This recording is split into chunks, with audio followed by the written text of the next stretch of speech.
ചൊവ്വാദോഷത്തിന്റെ ചോദ്യം മുഴുമിപ്പിക്കും. അതെ, അദ്ദേഹം പറഞ്ഞതാണ്. കാര്യം ഇത്രയേ ഉള്ളൂ. 7-ലോ 8-ലോ നിൽക്കുക എന്ന് പറഞ്ഞാല് ഈ ലഗ്നമാണ് 1-ാം ഭാവം. അവിടുന്ന് 7-ല് നിൽക്കുക എന്ന് പറയുമ്പോ 7-ാമത്തെ രാശി ആ സമയത്ത് അസ്തമിച്ചിട്ടുണ്ടാവും. അത് ഇവർക്ക് എന്താന്ന് മനസ്സിലായിട്ടില്ല.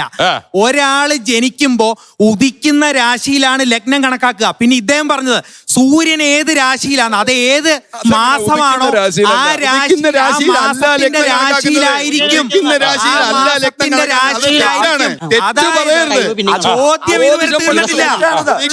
ഇതുവരെ തീർന്നിട്ടില്ല. ഉദിക്കുന്ന രാശി അല്ല ലഗ്നം. സൂര്യൻ ഉദിക്കുന്ന രാശിയാണ് ലഗ്നം. അല്ലാതെ ആ കുട്ടി ജനിക്കുന്ന രാശിയല്ല, കുട്ടി ജനിക്കുന്ന ഉദയരാശി അല്ല. ജ്യോതിഷം പഠിക്കണം. ജ്യോതിഷം പഠിക്കണം.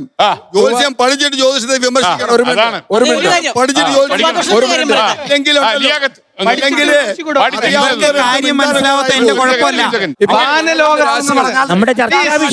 നമ്മുടെ ചർച്ചയുടെ വിഷയമല്ല.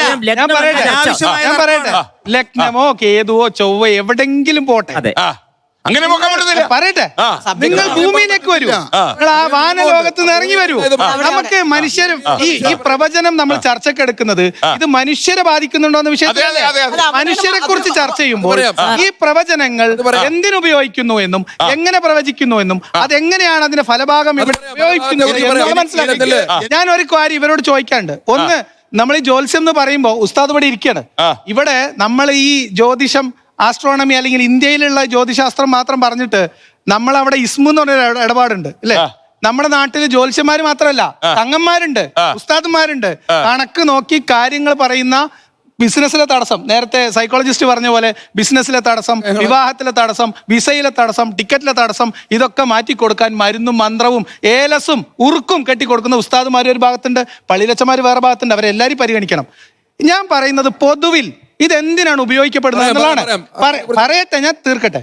ഇവരെ പറഞ്ഞു ഇതൊക്കെ പലപ്പോഴും മനുഷ്യർക്ക് ചില പിന്നെന്താ പറയാ ചില മാർഗം നിർദ്ദേശം കൊടുക്കാൻ, അവരെ പോസിറ്റീവായിട്ട് സപ്പോർട്ട് ചെയ്യാൻ സഹായിക്കുമെന്ന്. ചൂഷണത്തിന് വേണ്ടി ഉപയോഗിക്കുന്ന ഒരു ഉപാധിയിൽ നിന്ന് ലഭിക്കുന്ന സൈഡ് എഫക്ട് മാത്രമാണ് ഇവർ പറയുന്ന.